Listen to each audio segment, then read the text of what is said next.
পুরো মধ্যপ্রাচ্য জুড়ে চলছে তৃতীয় বিশ্বযুদ্ধের উত্তেজনা। আমাদের হাতে এসেছে গুরুত্বপূর্ণ আপডেট আন্তর্জাতিক সংবাদ। শুরুতেই থাকছে রাশিয়া ইরানের ঘনিষ্ঠতা, ড্রোন, অস্ত্র ও কূটনীতিতে বদলে যাচ্ছে মধ্যপ্রাচ্যের শক্তির সমীকরণ। এবারে জানিয়ে দিব ইরানকে ঘিরে মার্কিন যুদ্ধ ঘণ্টা, মধ্যপ্রাচ্যে নতুন সংঘাতের দ্বারপ্রান্তে বিশ্ব। সব শেষে জানিয়ে দিব যুক্তরাষ্ট্রের চোখ এড়িয়ে ইরানের ভূগর্ভস্থ ও পানির নিচের মিসাইল সাম্রাজ্য, হরমুজ প্রণালী ঘিরে বাড়ছে বৈশ্বিক উদ্বেগ। এতক্ষণ শুনছিলেন হাতে থাকা আপডেট সংবাদের শিরোনাম, এবারে বিস্তারিত। তবে তার আগে অনুরোধ রইল ভিডিওটিতে একটি লাইক এবং কমেন্ট করে জানিয়ে দিন ভিডিও সম্পর্কে আপনার মূল্যবান মতামত। আরও জানিয়ে দিন ভিডিওটি কোথা থেকে দেখছেন বা কোন জেলা থেকে দেখছেন। রাশিয়া ইরানের ঘনিষ্ঠতা, ড্রোন, অস্ত্র ও কূটনীতিতে বদলে যাচ্ছে মধ্যপ্রাচ্যের শক্তির সমীকরণ। পুতিন আয়াতুল্লাহ আলী খামেনিকে ছেড়ে যাবেন না, এমন বার্তাই যেন স্পষ্ট হয়ে উঠছে সাম্প্রতিক ভূ রাজনৈতিক গতিপ্রবাহে। কারণ চরম মার্কিন চাপ, নিষেধাজ্ঞা ও সামরিক হুমকির মুখে দাঁড়িয়ে থাকা ইরান এবার পেয়েছে এক শক্তিশালী ঢাল, আর সেই ঢালটির নাম রাশিয়া।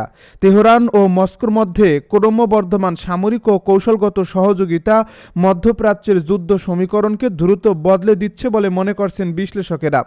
যেখানে ইরানের মাটিতেই প্রস্তুত হচ্ছে শত শত আধুনিক রুশ ড্রোন, নজরদারি ও আঘাত হানার সক্ষমতা নিয়ে, যেগুলো ভবিষ্যতে মার্কিন রণতরী কিংবা অঞ্চল জুড়ে অবস্থানরত আমেরিকান সামরিক ঘাঁটির জন্য বড় হুমকি হয়ে উঠতে পারে, এমন আশঙ্কা এখন ওয়াশিংটনের করিডোরে ঘুরপাক খাচ্ছে।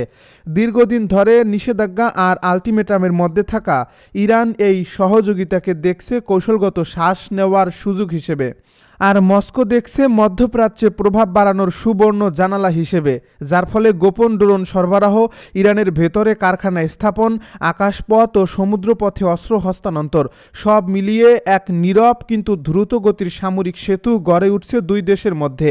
নিরাপত্তা সূত্রের ভাষ্য অনুযায়ী কাস্পিয়ান সাগর ঘিরে থাকা ভৌগোলিক সুবিধা এই সহযোগিতাকে করছে আরও সহজ। কারণ ইরানের উত্তরে কাস্পিয়ান সাগর এবং তার উত্তর পশ্চিম প্রান্তে রাশিয়া।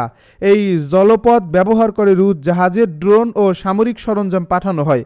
এরপরে ইরানি নৌবাহিনীর জাহাজে হস্তান্তর করা হয় বলে অভিযোগ রয়েছে।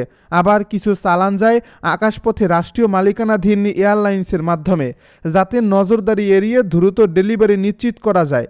শুধু ড্রোনেই সীমাবদ্ধ নয়, এই অংশীদারত্ব আকাশ প্রতিরক্ষা ও আকাশ সীমা শক্তিশালী করতে রাশিয়ার কাছ থেকে আধুনিক যুদ্ধবিমান সংগ্রহের উদ্যোগ নিয়েছে তেহরান, যা ইরানের সামরিক সক্ষমতাকে এক ধাপ ওপরে নিয়ে যেতে পারে এবং মার্কিন সামরিক পরিকল্পনায় নতুন হিসাব যোগ করতে বাধ্য করবে। কূটনৈতিক এই ফ্রন্টেও পুতিন প্রশাসনের অবস্থান স্পষ্ট।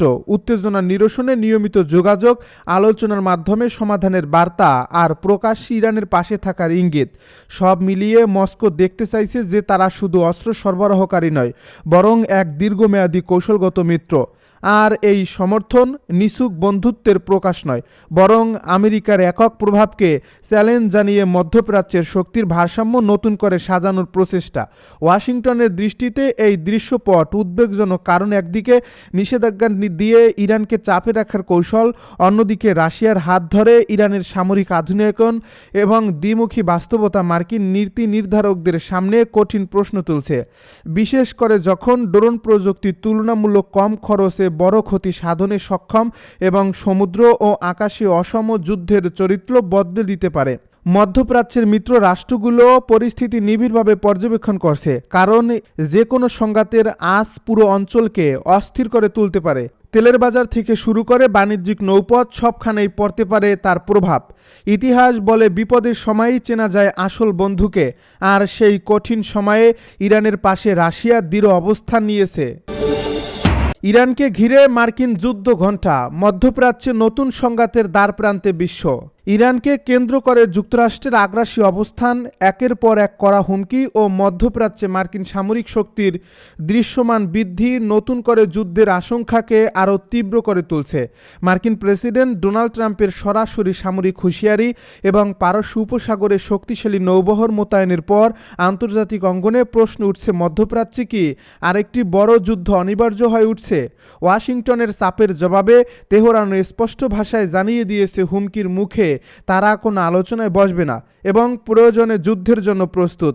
এই পাল্টাপাল্টি অবস্থানের ফলে কূটনৈতিক সমাধানের পথ ক্রমেই সংকীর্ণ হয়ে আসছে, আর যুদ্ধের সম্ভাবনা সময়ের সঙ্গে সঙ্গে আরও বাস্তব হয়ে উঠছে বলে মনে করছেন বিশ্লেষকেরা। ডোনাল্ড ট্রাম্প নিজের সোশ্যাল মিডিয়া প্ল্যাটফর্ম ট্রুথ সোশ্যালে দেওয়া এক দীর্ঘ বার্তায় ঘোষণা করেছেন যুক্তরাষ্ট্রের একটি বিশাল ও আধুনিক নৌবহর দ্রুত গতিতে ইরানের দিকে অগ্রসর হচ্ছে, যার লক্ষ্য স্পষ্ট এবং শক্তি প্রদর্শন প্রশ্নাতীত। তিনি দাবি করেন এই সামরিক প্রস্তুতির উদ্দেশ্যে ইরানকে আলোচনার টেবিলে ফিরিয়ে আনা এবং পরমাণু অস্ত্র পরিত্যাগের একটি নতুন নিষ্ক্রিয়করণ চুক্তিতে স্বাক্ষর করানো, যা নাকি শুধু যুক্তরাষ্ট্র নয় বরং গোটা বিশ্বের নিরাপত্তার জন্যই জরুরি। ডোনাল্ড ট্রাম্প সতর্ক করে বলেন, সময় দ্রুত ফুরিয়ে আসছে এবং ইরান যদি এই সুযোগ হাতছাড়া করে তবে তার ফল হবে ভয়াবহ। এমনকি তিনি ইঙ্গিত দেন, অতীতে ইরানের কয়েকটি পরমাণু স্থাপনায় যুক্তরাষ্ট্র যে হামলা চালিয়েছিল, ভবিষ্যতে তার চেয়েও কঠোর ও ব্যাপক সামরিক অভিযান চালানো হতে পারে। ডোনাল্ড ট্রাম্পের এই বক্তব্য আন্তর্জাতিক মহলে ব্যাপক আলোড়ন সৃষ্টি করছে এবং মধ্যপ্রাচ্যের দেশগুলো নতুন করে নিরাপত্তা ঝুঁকি নিয়ে উদ্বিগ্ন হয়ে পড়ছে।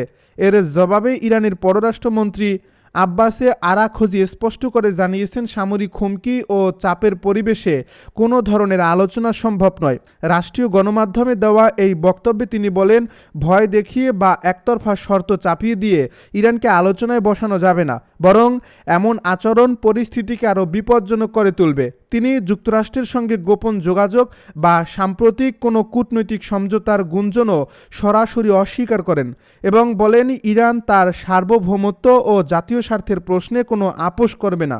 তবে প্রকাশ্যে করা অবস্থানের পাশাপাশি আড়ালে কূটনৈতিক তৎপরতা পুরোপুরি থেমে নেই বলেও ইঙ্গিত মিলছে।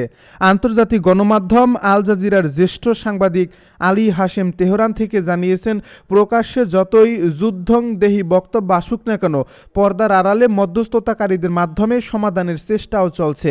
তার মতে, পরিস্থিতি এতটাই গুরুতর যে কোনো পক্ষই পুরোপুরি নিয়ন্ত্রণ হারাতে চায় না, আর তাই নীরব কূটনীতি এখনও সক্রিয় রয়েছে। তিনি আরও বলেন, ইরান প্রকাশ্যে যুদ্ধের প্রস্তুতির কথা বললেও একই সঙ্গে এটাও জানিয়ে দিচ্ছে যে সম্মানজনক ও চাপমুক্ত পরিবেশ তৈরি হলে তারা আলোচনায় বসতে রাজি। এই জটিল প্রেক্ষাপটে যুক্তরাষ্ট্র পারস্য উপসাগরে রণধীর ইউএসএস আব্রাহাম লিঙ্কন সহ অতিরিক্ত সামরিক সরঞ্জাম মোতায়েন করছে, যা বিশ্লেষকদের মতে ইরানের উপর চাপ বাড়ানোর একটি সুস্পষ্ট কৌশল। ওয়াশিংটনের লক্ষ্য হচ্ছে শক্তি প্রদর্শনের মাধ্যমে তেহরানকে নিজেদের শর্ত মানাতে বাধ্য করা এবং আঞ্চলিক মিত্রদের আশ্বস্ত করা যে যুক্তরাষ্ট্র এখনও মধ্যপ্রাচ্যে প্রভাবশালী শক্তি হিসাবে সক্রিয়। যুক্তরাষ্ট্রের চোখ এড়িয়ে ইরানের ভূগর্ভস্থ ও পানির নিচে মিসাইল সাম্রাজ্য, হরমুজ প্রণালী ঘিরে বাড়ছে বৈশ্বিক উদ্বেগ। যুক্তরাষ্ট্র ও পশ্চিমা বিশ্বের দীর্ঘদিনের নজরদারি, নিষেধাজ্ঞা ও সম্ভাব্য বিমান হামলার ঝুঁকি মোকাবিলায় ইরান গত কয়েক দশকে ধাপে ধাপে গড়ে তুলছে এক বিস্তৃত ও অত্যন্ত গোপন সামরিক অবকাঠামো, যার কেন্দ্রবিন্দুতে রয়েছে মাটির গভীরে এবং পানির নিচে নির্মিত বিশাল মিসাইল টানেল নেটওয়ার্ক। ইরানি সামরিক সূত্রের দাবি অনুযায়ী পাহাড়ের কয়েকশো মিটার গভীরে কংক্রিটের একাধিক স্তরের সুরক্ষায় তৈরি এসব ভূগর্ভস্থ ঘাঁটি বা তথাকথিত মিসাইল সিটি পুরো দেশ জুড়ে জলের মতো ছড়িয়ে রয়েছে। পাহাড়ের কয়েকশো মিটার গভীরে কংক্রিটের একাধিক স্তরের সুরক্ষায় তৈরি এসব ভূগর্ভস্থ ঘাঁটি বা তথাকথিত মিসাইল সিটি পুরো দেশ জুড়ে জালের মতো ছড়িয়ে রয়েছে, যা স্যাটেলাইট ইমেজ বা আধুনিক গোয়েন্দা ড্রোনের মাধ্যমেও সহজে শনাক্ত করা যায় না। আর এই টানেলগুলোর ভেতরে সবসময় প্রস্তুত অবস্থায় রাখা হয় হাজার হাজার দূরপাল্লার ব্যালিস্টিক ও ক্রুজ মিসাইল, যেগুলো স্বয়ংক্রিয় ও আধুনিক লঞ্চিং ব্যবস্থার মাধ্যমে মুহূর্তের মধ্যে আঘাত হানতে সক্ষম, যার ফলে শত্রুপক্ষ প্রথম দফায় আক্রমণ চালালেও ইরান মাটির নিচ থেকেই ব্যাপক ও বিধ্বংসী পাল্টা হামলা চালাতে পারবে বলে সামরিক বিশ্লেষকদের ধারণা। প্রযুক্তি ও অস্ত্রশক্তিতে এগিয়ে থাকা যুক্তরাষ্ট্রের জন্য এই ভূগর্ভস্থ সামরিক কৌশল একটি বড় চ্যালেঞ্জ হয়ে দাঁড়িয়েছে, কারণ সাধারণ বোমা ও প্রচলিত বিমান হামলায় এসব স্থাপনা ধ্বংস করা কার্যত অসম্ভব। আর এই প্রেক্ষাপটেই যুক্তরাষ্ট্রের সঙ্গে চলমান উত্তেজনার মধ্যে ইরান প্রথমবারের মতো পানির নিচে নির্মিত এক বিশাল মিসাইল টানেল নেটওয়ার্ক প্রকাশ্যে এনেছে, যা নতুন করে মধ্যপ্রাচ্যের শক্তির ভারসাম্য ও নিরাপত্তা পরিস্থিতি নিয়ে প্রশ্ন তুলছে। ইরানের রাষ্ট্রীয় দেশীয় টেলিভিশনে সম্প্রচারিত ভিডিও ফুটেজে দেখা যায় ইসলামিক রেভলিউশনারি গার্ড কর্পস বা আইআরজিসির নৌবাহিনীর প্রধান আলী রেজা তাংশিরি একটি সুবিশাল পানির নিচের সুড়ঙ্গের ভেতরে দাঁড়িয়ে আছেন, যেখানে সারিবদ্ধভাবে সাজানো রয়েছে শত শত দূরপাল্লার ক্রুজ মিসাইল। আর তিনি জানান যে পারস্য উপসাগর ও ওমান সাগরে অবস্থানরত মার্কিন যুদ্ধজাহাজ ও সামরিক বহর মোকাবেলার উদ্দেশ্যেই সমুদ্রের তলদেশে এই নেটওয়ার্ক গড়ে তোলা হয়েছে, যেসব মিসাইলের পাল্লা 1000 কিলোমিটারেরও বেশি এবং যেগুলো অত্যাধুনিক গাইডেন্স সিস্টেমের মাধ্যমে লক্ষ্যবস্তু শনাক্ত করে অত্যন্ত নির্ভুলভাবে আঘাত হানতে সক্ষম।